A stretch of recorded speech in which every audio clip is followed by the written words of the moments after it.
Alright, in this section I'm going to do the explosions, blasters, and the bullets, and just because they're all fairly quick and uh,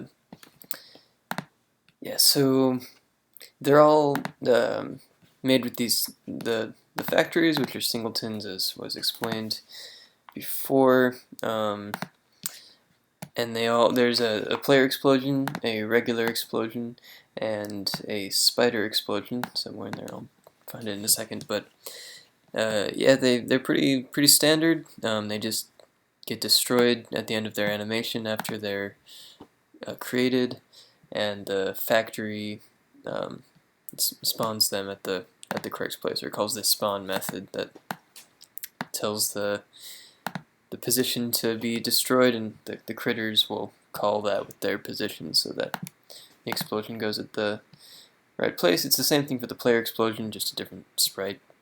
And then the spider one I know is special here. So we go in here, spider explosion. That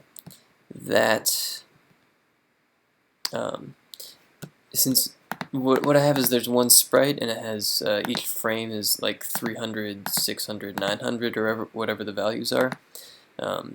But the factory for the spider explosion also gives the distance between the player and the spider, so that it knows which explosion to do. I think that is yeah, that's in here. So it gives it the player position when it explodes, and then computes the distance, and then gives that to the factory to create the correct number explosion.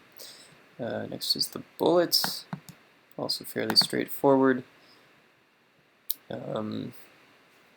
It takes in the player pointer, does the observer pattern, so that the player knows that it can't fire another bullet while this bullet exists.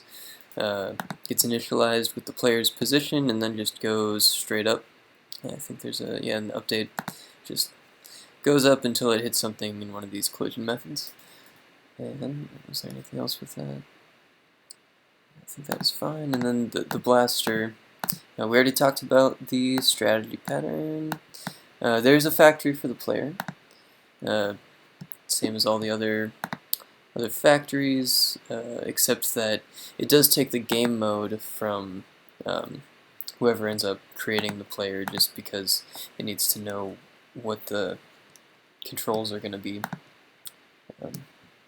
But the actual player's update method here is pretty good. It just updates the sprite, sets the position, and the actual movement of the player is controlled by the strategy pattern, so it's not even in this update, it's in the update of the strategy.